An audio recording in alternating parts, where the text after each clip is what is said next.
Yn y fideo yma, nawn ni ystyried ffracsiynau, canrannau a degolion gwahanol trwy ystyried y diagram yma sydd ar y sgrin yn awr, diagram sydd yn dangos ffyrdd gwahanol o rannu un cyfan neu cant y cant yn rannau hafal. Enghraifft, os ydyn ni'n holli'r un cyfan yma i fewn yn ddwy ran hafal, be dyn ni'n gael ydy'r blociau melyn yma fan hyn. Mae pob bloc yn hanner o'r un cyfan, dyma fi un hanner fan hyn a hanner arall fan yma. Fel canran, so rhaid ni gael 50% ar gyfer pob un bloc, 50% a 50% arall rhaid y cant cyfan iddyn ni. Ac os di hwn yn un cyfan holl ffordd ar draws, yna fel degolyn, mae rhaid i'r pob un darn fod yn 0.5. Oherwydd mae 0.5 a 0.5 yn un cyfan.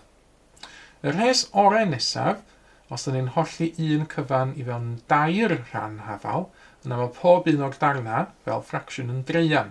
Felly mae gennym ni un treian, symud ar draws 2 dreian, a wedyn mae gennym ni 3 treian sydd yn un cyfan. Tro hyn, mae pob un bloc fel degolyn yn 0.3 dot. A mae'r dot fan hyn yn dangos fod y digid 3 yn ailadrodd.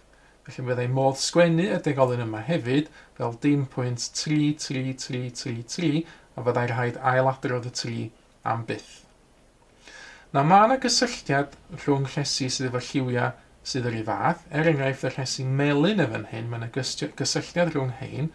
Rwydd os ni'n ystyried hanner yn fan hyn, ac os ni'n meddwl fod ni'n hanneru y hanner yma, be dyn ni'n gael ydy bloc sydd yn werth chwatar o'r un cyfan.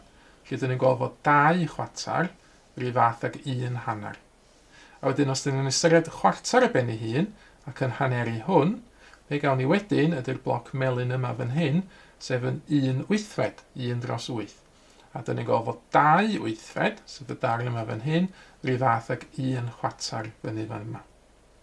Nawr, dyn ni'n gallu defnyddio'r diagram yma i newid rhwng canrannau, ffracsiynau a degolion gwahanol. Enghraifft, os da ni ystyried y ffracsiwn 3/5. Nawr, dyn ni'n gallu gweld y ffracsiwn yma yn y rhes las fan hyn. Dyma ni 1/5, felly byddai 3/5 yn 3 o'r blociau glas yma, felly y darn yma dwi'n ddangos yn awr.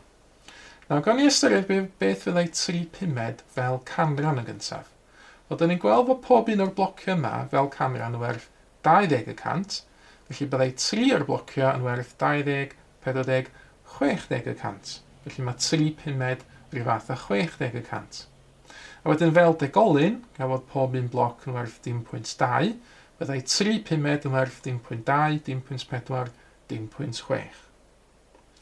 Neu, beth am ystyried y ffracsiwn 7 degfed? Wel, mae 1 degfed lawr yn y gwylod fan hyn, dyma fo. Felly mae 7 degfed yn fod yn 7 o'r blociau yma. 1, 2, 3, 4, 5, 6, 7. Dyma ni felly 7 degfed. Fel canran, dyn ni'n gallu gweld fod pob un o'r blociau yma yn werth 10%. Felly hefo 7 bloc, so ni hefo 70%. Ac yna fel degolyn, dyn ni'n gweld pob un bloc werth 0.1, felly byddai 7 bloc yn werth 0.7. Neu, beth am ystyried 5/8? Wel, os dyn ni'n ystyried 1/8 fan hyn, un o'r blociau melyn, mae 5/8 yn 5 o hein. Cyrraedd fan hyn, felly. Nawr, fel canran, dydyn ni, beth fyddai 5/8 rhyw fath a? Wel, dyn ni'n gweld tro yma fod un bloc yn werth 12.5%. A pe bawn ni yn gallu gwneud 5 rhiosi 12.5, y cant yn ni yn cael fel ateb 62.5%. Hefyd, sy'n ni'n gallu gweld hynna drwy ystyried fod 4/8, y darn yma fan hyn, rhyw fath a hanner.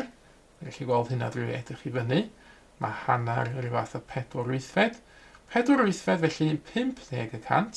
Ni'n gweld hynna fan yma. 50% adio 12.5%.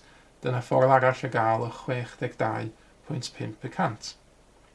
A mae hynna'n ffordd dda yn y diagram yma o ystyried pa ffracsiynau neu pa rannau sydd yn hafal i'w gilydd os ydyn ni'n edrych i fyny ac i lawr y llinellau fertiol o fan hyn. Felly, enghraifft, os ydyn ni'n ystyried hanner sydd yn cael ei gynrychioli yn efo'r llinell yma fan hyn, ac os ydyn ni'n sbio i lawr, dyma ni ffordd arall o sgwennu hanner, so hwn yn 2 chwatar. Neu fan hyn, mae gen i fi linell arall sydd yn yr un lleoliad, so hwnna'n 3 chweched. Dyn ni wedi gweld yn barod fod hanner i'r fath o 4/8, A dal ymlaen mynd, so ni'n gweld fod o'r hefyd yr un fath â 5 degfed. Ac os yna ni'n ystyried, dydyn ni 2 dreian yn fan hyn. Ac os yna ni'n darllen i lawr, mae 2 dreian yr un fath â 4 chweched. Neu os o'r un fath â, so hwn yn 6 nawfed. Olaf, dyn ni'n gallu defnyddio'r diagram yma i gymharu rhannau gwahanol. Enghraifft, os dwi'n ystyried y llinell yma fan hyn, sydd yn cynrychioli neu mynd i fyny at 3 chwarter, so ni'n gallu cymharu 3 chwarter rwan hefo, beth ydyn ni, y llinell yma fan hyn, sydd yn cynrychioli 1, 2, 3, 4, 5 seithfed. A dyn ni'n gallu gweld felly, o gymharu lleoliad y llinell yma, fod 5 seithfed, sef y llinell yma, yn llai na 3 chwarter. Neu, dydyn ni sy'n gallu cymharu 2 pumed, sydd yn fan hyn, hefo 3 wythfed yn fan yma. Felly, dyn ni'n gallu gweld fod 3 wythfed yn llai na 2 pumed. Nawr, cyfle chi nawr, geisio ychydig o gwestiynau ar y testyn yma. Mae yna 5 cwestiwn ar y sgrin. Meddyliwch am atebion i'r rhain, efallai ydych chi'n mynd yn ôl a edrych ar y diagram yn gynharach yn y fideo. Dewch yn ôl i fan hyn mewn ychydig o funudau wedyn. Gewch chi wirio'ch atebion chi hefo'r atebion cywir sydd wedi ymddangos ar y sgrin erbyn nawr. Mae mwy o fideos adolygu ar gael ar ein sianel YouTube Adolygu Mathemateg. Am y newyddion diweddaraf neu holi cwestiwn, dilynwch ein cyfrif trydar @Mathemateg.